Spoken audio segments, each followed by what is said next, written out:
19 වෙනි MCQ එකේ තියෙන මෙන්න මේක එකක් 19.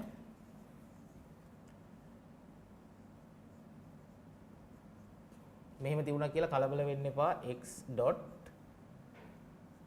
bar ඕක තියෙන්නේ x plus y. ඔය මෙතන අර පේපරෙන් මුකුත් දීලා නැති වුණාට මෙතන ඩොට් එකම තමයි තියෙන්නේ. හොඳේ. ධන දීලා නැති ඕනම තැනක තියෙන ඩොට් එක. දෙකයිනේ තියෙන්නේ. එක්ක එකතු කිරීම ගුණ කිරීම. ওই දෙකෙන් එකක් නැහැ. දැන් මෙයා විසඳ ගන්න ඕන. කොහොමද කරන්නේ? අපි මේක කරා අපි අර රිවිෂන් ටියුට් එකෙත් කරා. මේ කවුද මේ වගේ ප්‍රකාශනයක ඉස්සෙල්ලම කරන්න ඕන මෙහෙම ඉදි මුකුත් කරන්න බෑනේ. ඩිමෝගස් මතකයිනේ ඩිමෝගස් ලෝ එකේ කියන්නේ ඩිමෝගස් එක කියන්නේ මොකද්ද? A ධන B ඔහොම තියුණොත් මේක උඩ තියෙන බා එක කැඩිලා ලකුණ මාරු වෙනවා කියලානේ කියන්නේ. ලකුණ මාරු වුණා. ධන තියෙන එක ඩොට් එක වුණා. බා එක වෙන වෙනම මෙහෙම වැටුණා. මේ වගේ තියෙන තැනක වැටුණොත් ලකුණ මාරු කරන්න වෙනවා.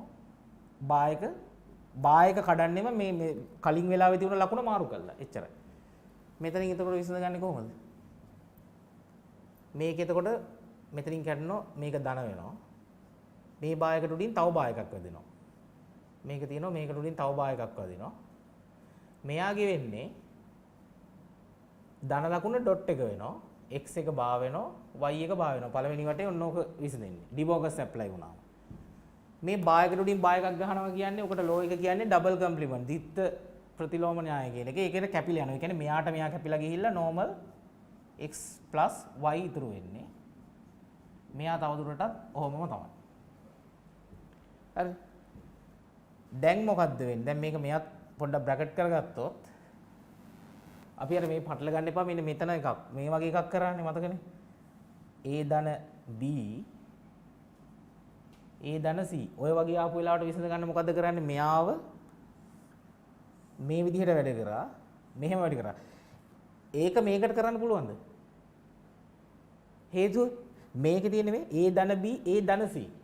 එහෙම වුණාම එහෙම කරන්න පුළුවන්. එහෙම කරාට පස්සේ එන්නේ A.A මෙයා වැඩි වෙලා A.A ධන ලකුණ A.C ඊට පස්සේ මේකෙන් එනවා B.C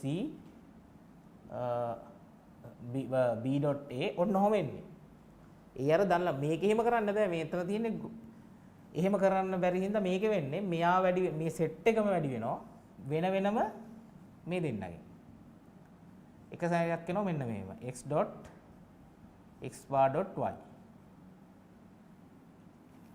මෙතන ඉන්නේ ධන ලකුණ. ඊට පස්සේ මෙතනින් ආයෙ එනවා y dot x bar dot y bar. ඔහොමනේ. එකට ගුණ කිරීමනේ තියෙන්නේ මෙන්න මේ දෙන්නගේ මත බලන්න 0.1 1.0. බිඳුවයි. ඒ කියන්නේ මේ දෙන්නගේ බිඳුවනේ වෙන්නේ. බිඳුව ඕනකින් වැඩි වුණොත් අවසානයේ වෙන්නේ බිඳුවම තමයි. මෙතනත් ඒකමයි. මෙතන අර මේ පැත්තේ කතාව මෙහෙම ගත්තොත් එක ළඟට කරලා ලියාගත්තොත් 0.1 මේ කෑල්ලයගේ වෙන්නේ y bar කියන එකේ බිඳුවයි. බිඳුව ඊට පස්සේ වැඩි වුණාම x bar එකෙන් ආයි බලන්න දෙයක් නැහැ බිඳුවයි.